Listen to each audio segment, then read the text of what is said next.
Hello दोस्तों, स्वागत है आपका मेरे यूट्यूब चैनल एजुकेशन घर में।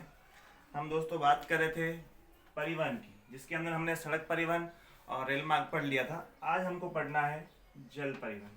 देखिए मित्रों, शुरू करते हैं। जल परिवहन दोस्तों दो प्रकार का होता है। देखिएगा, एक होता है आंतरिक जल मार्ग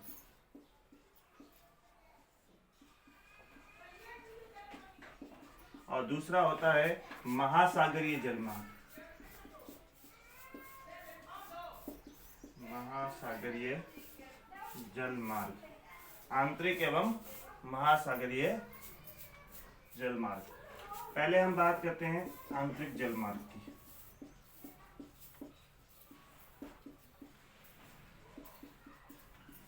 देखिए, आंतरिक जल मार्ग होते हैं जब एक देश के अंदर होने वाले जल मार्ग में, जैसे कि नदियां, नहरें, झीलों, इनके अंदर जो वाहन, नौके, छोटे छोटे जो नावें चलती है, स्टीमर वगैरह, वह आंतरिक जलमार्ग के अंतर्गत आते हैं। जलमार्गों का प्रमुख उद्देश्य यही होता है जल परिवहन का, कि ये परिवहन का सबसे सस्ता तथा भारी पदार्थों को ले जाने हेतु उपयुक्त है। सबसे सस्ता तथा भारी पदार्थों को ले जाने के लिए उपयुक्त साधन है। नदियां, नहरें, झीलें। हम पढ़ेंगे विश्व के प्रमुख आंतरिक जलमार्ग।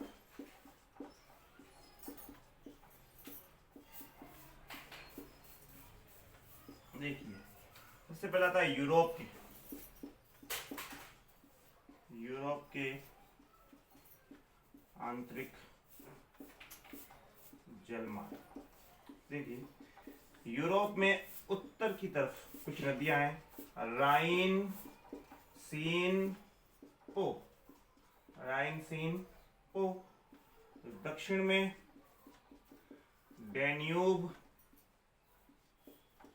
डॉन, निपर और निस्टर। Danube, don, निपर, निस्टर। और एक कैस्पियन सागर में वोल्गा नदी। कैस्पियन सागर में वोल्गा नदी।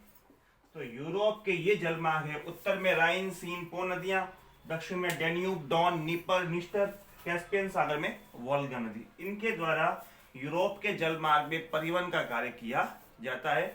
यूरोप के अंदर जल परिवहन सबसे सघनतम जाल यूरोप के अंदर ही है, इसलिए सबसे महत्वपूर्ण भी यही है। यूरोप के बाद दूसरा नंबर आता है उत्तरी अमेरिका।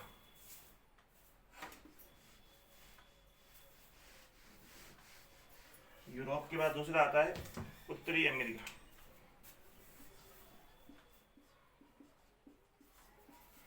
उत्तरी अमेरिका के जलमार्ग। देखिए, उत्तरी अमेरिका में कुछ नदियां हैं, सुपीरियर, मिशिगन, हारून एवं ईरी।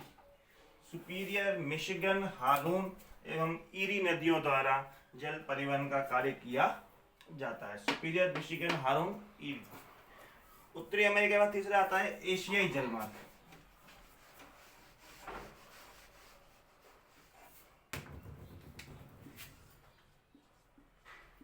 एशिया के जलमार्ग। एशिया में चीन के अंदर एक नदी है, वांगो नदी। वांगो नदी। एक है यांगी टीसीक्योंग।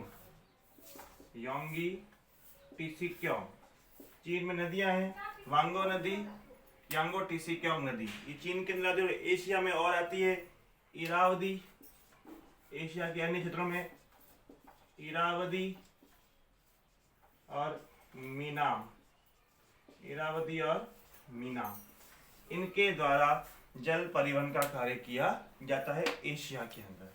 यूरोप का हो गया, उत्तरी अमेरिका हो गया, एशिया हो गया। उसके बाद अगला आता है दक्षिणी अमेरिका।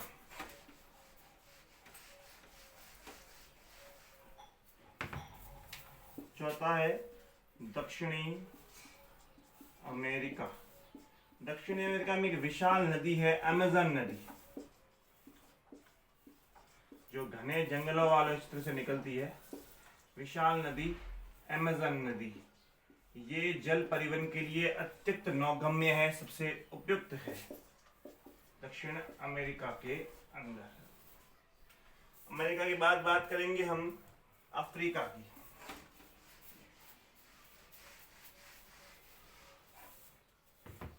अगला आता है अफ्रीका के जलमार्ग। अफ्रीका में कुछ नदियां हैं, ना से याद रखो, नील, नाइजर और कॉन्गो। नील, नाइजर, कॉन्गो, ये नदियां अफ्रीका के जलमार्ग में पाई जाती है, जो सबसे प्रमुख साधन है।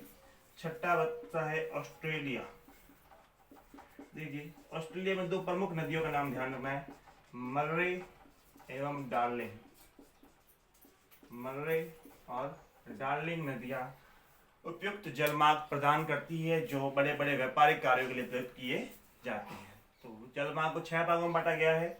आंतरिक जलमार्ग में यूरोप के बाद उत्तरी अमेरिका, उत्तरी अमेरिका के बाद एशिया, एशिया के बाद दक्षिण अमेरिका, फिर अफ्रीका और फिर ऑस्ट्रेलिया। ये तो था आंतरिक जलमार्ग। अब बात करते हैं महासागरीय जलमार्ग की।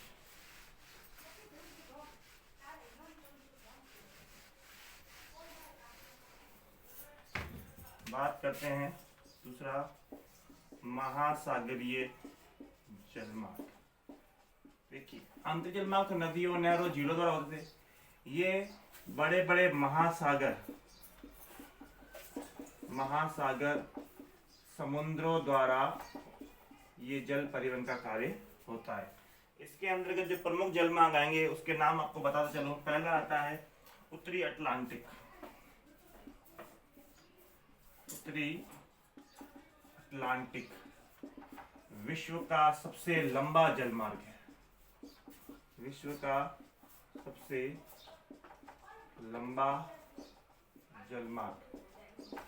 दूसरा आता है भूमध्य सागर या हिंद महासागर। देखिए, भू नाम आया है ना, भूमध्य, मध्य का मतलब बीच में। ये संसार के मध्य भाग से गुजरता है, संसार के मध्य भाग से, और विश्व का सबसे लंबा व्यापारिक मार्ग है। विश्व का सबसे लंबा व्यापारिक मार्ग। उसके बाद आता है उत्माशा अंतरिक्ष द्वीप। उत्माशा अंतरिक्ष द्वीप। उत्माशा के बाद आता है दक्षिणी अटलांटिक।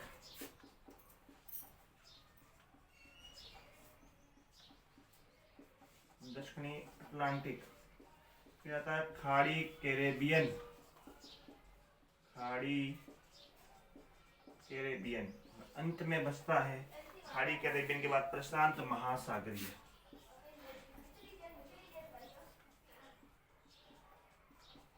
ये तो जलमार्ग है।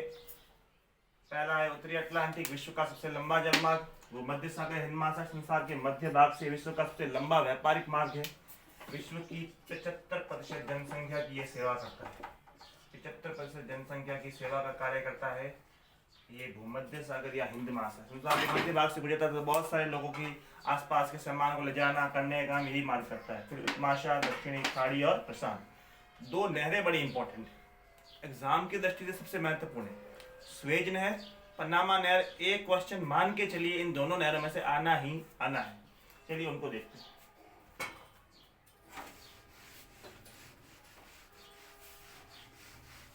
मैं आपको दोनों को कंपेरिजन बढ़ा देता हूँ।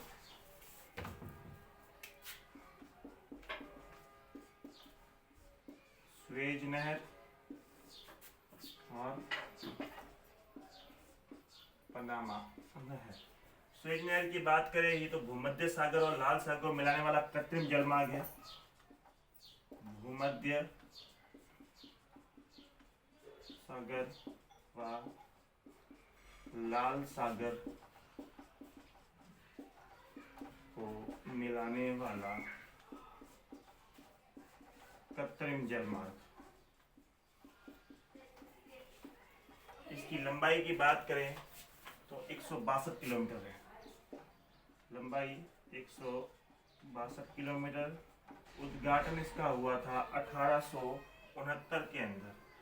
उद्घाटन हुआ था 1869 के अंदर। चौड़ाई 60 मीटर, गहराई 10 मीटर। अब बात करते हैं पनामा नहर की। ये अटलांटिक महासागर से पश्चिम में प्रशांत महासागर को जोड़ती है। अटलांटिक महासागर से पश्चिम में प्रशांत महासागर को जोड़ती है।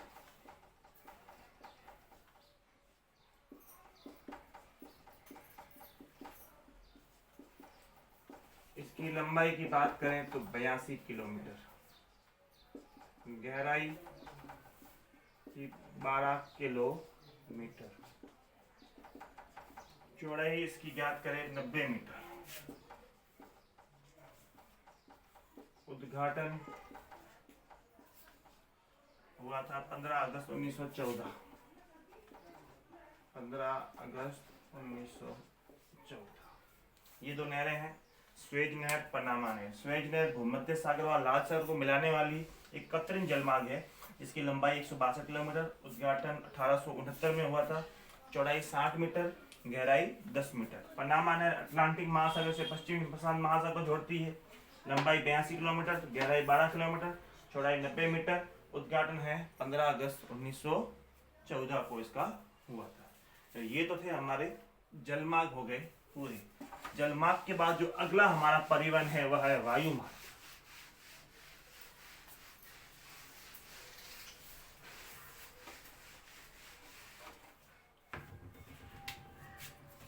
अगला आता है वायु परिवहन। देखिए, वायु परिवहन सबसे गति की बात करें तो सबसे तीव्र, किंतु सबसे महंगा। सबसे तीव्र किंतु महंगा परिवहन का साधन है। आप खुद देखते हो हवाई जहाज वगैरह में यात्रा के लिए कितना अधिक किराया देना पड़ता है, क्योंकि ये बड़ा तीव्र है। कुछ देशों की दूरी, कुछ हजारों किलोमीटर की दूरी है, ये कुछ मिनटों या घंटों में तय कर देते हैं। तो इसका साधन परिवहन, उपयोगी परिवहन के लिए होता है। बड़े बड़े जो उपयोगी सामान, जो जल्दी खराब होने वाली वस्तु है, उनको उचित समय में पहुंचाने के लिए वायु परिवहन का उपयोग किया जाता है। संसार में 6 प्रकार के वायु मार्ग है। संसार को 6 प्रकार के वायु मार्गों में बांटा गया है। देखिए, संसार के 6 प्रकार के वायु मार्ग। पहला है अंतर महाद्वीपीय ग्लोबीय वायु मार्ग। अंतर महाद्वीपीय ग्लोबीय वायु। देखिए, अंतर महाद्वीपीय, एक महाद्वीप से दूसरे महाद्वीप को पार करते हुए, जैसे न्यूयॉर्क से लंदन, लंदन से पेरिस, पेरिस से रोम, रोम से काहिरा, काहिरा से दिल्ली, दिल्ली से ये मुंबई, कोलकाता, दिल्ली, मुंबई, कोलकाता। यानी कि एक महाद्वीप दूसरे महाद्वीप को पार करता हुआ बड़ी लंबी दूरी का है। सबसे लंबा है, सबसे लंबा वायु मार्ग, सबसे लंबा वायु मार्ग। दूसरी बात करते हैं अंतर महाद्वीप के बाद महाद्वीपीय वायु मार्ग। महाद्वीपीय वायु मार्ग एक ही महाद्वीप के विभिन्न देशों के मध्य, एक ही महाद्वीप के विभिन्न देशों के मध्य से, एक ही महाद्वीप हो, एक ही महाद्वीप के विभिन्न देशों के मध्य होने वाला, जैसे कि न्यूयॉर्क, शिकागो, मॉन्ट्रियल, न्यूयॉर्क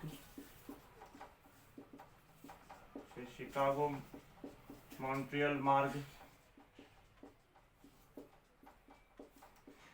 अभी उसके बाद तीसरा आता है राष्ट्रीय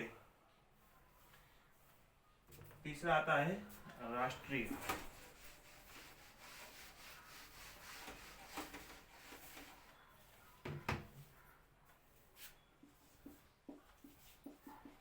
राष्ट्रीय वायु मार्ग। राष्ट्र से मतलब देश से, देश के अंदर होने वाली यात्राएं जो इसके अंदर आ जाएगी, यानी एक ही देश के अंदर होने वाली यात्राएं। जैसे कि हम भारत का उदाहरण लें तो दिल्ली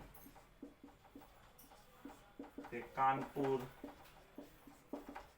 पटना, कोलकाता, ये आ गया राष्ट्रीय के अंदर। चौथा आता है हमारा प्रादेशिक।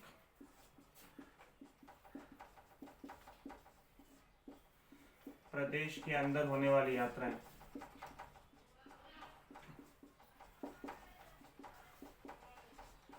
जैसे जोधपुर, जोधपुर से जयपुर, ये जोधपुर जयपुर। अगला आता है स्थानीय। पांचवा प्रकार है स्थानीय, एक स्थान विशेष के लिए होने वाली यात्राएं।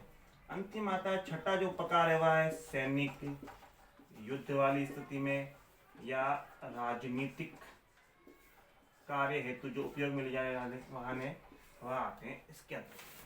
तो टोटल 6 प्रकार हो गए। पहला आता है अंतर्ग्लोबीय, यानी पूरे विश्व के अंदर जो सबसे लंबा मार्ग है वो अंतर्ग्लोबीय। फिर है महाद्वीपीय, महाद्वीपीय के बाद है राष्ट्रीय, फिर प्रादेशिक, स्थानीय और सैनिक, युद्ध और राजनीतिक कार्य। ये थे विश्व के प्रमुख वायु मार्ग। अगला हमारा टॉपिक है पाइपलाइंस।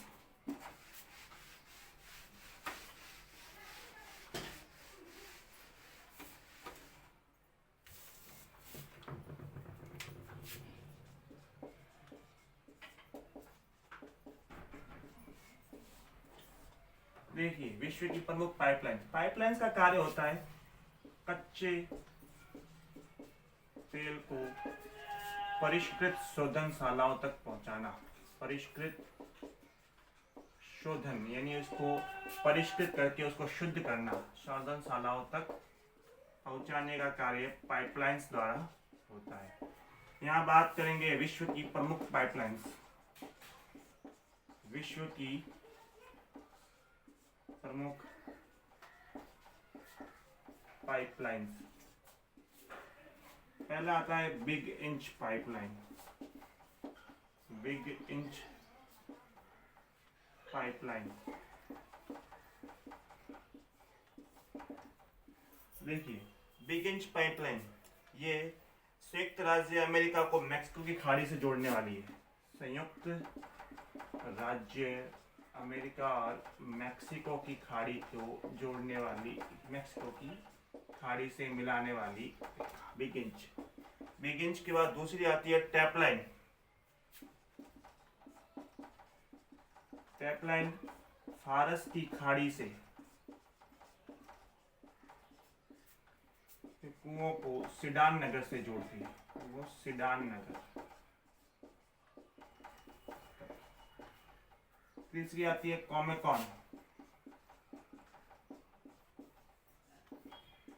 कॉमेकॉन पाइपलाइंस वोल्गा व यूराल के कुओं को जोड़ने वाली। वोल्गा एवं यूराल के कुओं को जोड़ने वाली। अगली आती है OIL। OIL। उसके बाद आती है HBL। और सबसे अंत में है तापी, जो हमारे एशियाई देशों के लिए, भारत, पाकिस्तान, बांग्लादेश, नेपाल आदि के लिए। तो ये कुछ पाइपलाइंस है, big inch, Tapline, Comecon, OIL, HBL, TAPI. Pipeline का कार्य होता है कच्चे तेल को परिष्कृत करने के लिए शोधनशालाओं तक पहुंचाना, जो जमीन के अंदर से वाले मार्ग में थे। इनमें कोई अवरोध ना उत्पन्न होने पाए। नदियों के अंदर से, समुद्रों के अंदर से भी पाइपलाइंस निकलती है। इस चैप्टर का एक अंतिम हमारा टॉपिक रह गया है संचार, यानी कम्युनिकेशन। देखिए संचार, संचार का अर्थ होता है संबंध, या आप कहते एक तरह से एक दूसरे से संपर्क बनाना, इसको संपर्क कह सकते हैं। आज के समय में संचार के विभिन्न साधन आप देखते हैं। सबसे उपयुक्त है इंटरनेट, फैक्स, उसके अलावा ईमेल, एसएमएस भी हम करते हैं, जो टेक्स्ट मैसेज को बोला जाता है, ये प्रिंटर, कंप्यूटर, टेलीफोन, ये सभी संचार के साधन हैं। इनका उपयोग हम करते हैं कम्युनिकेशन के लिए, संप्रेषण के लिए या संपर्क के लिए। एक व्यक्ति किसी दूसरे व्यक्ति से बात करना चाहे, चाहे वो दूरी पर बैठा तो उसके लिए से बात कर सकता है। व्यापार के अंदर इसका क्या उद्देश्य देखिए, जैसे कोई किसी व्यक्ति द्वारा किसी से कोई सामान या व्यापार की डील होती है, उससे सामान मंगवाना चाहता है, तो उसके लिए वह इंटरनेट पर बैठे बैठे उसका एक ऑर्डर दे सकता है। जैसे आजकल हम ई कॉमर्स कंपनी द्वारा ऑर्डर सप्लाई करते हैं, उसके अतिरिक्त आप फोन पर, ईमेल द्वारा या एसएमएस द्वारा भी अपनी बातचीत बता सकते हैं, या टेलीफोन द्वारा या प्रिंटर द्वारा प्रिंट भेज के, या कंप्यूटर से कोई मेल भेज के भी कार्य किया जा सकता है। तो संप्रेषण का जो कार्य होता है, संपर्क का जो कार्य होता है, वह संचार के अंतर्गत आता है। संचार में दो प्रकार के साधन है, व्यक्तिगत और सार्वजनिक। व्यक्तिगत जैसे कि मोबाइल, टेलीफोन वगैरह हम यूज करते हैं। सार्वजनिक में ईमेल, मेल, फैक्स, प्रिंटर सभी यूज करते हैं। तो ये था हमारा चैप्टर परिवहन एवं संचार। आशा करता हूँ ये वीडियो आपको पसंद आया होगा। इसको लाइक कीजिए, चैनल को सब्सक्राइब कीजिए, पास लगे बेल आइकन के बटन को भी जरूर दबाना। तब तक के लिए एक अपील दोस्तों, आप घर में रहिए, सुरक्षित रहिए। धन्यवाद।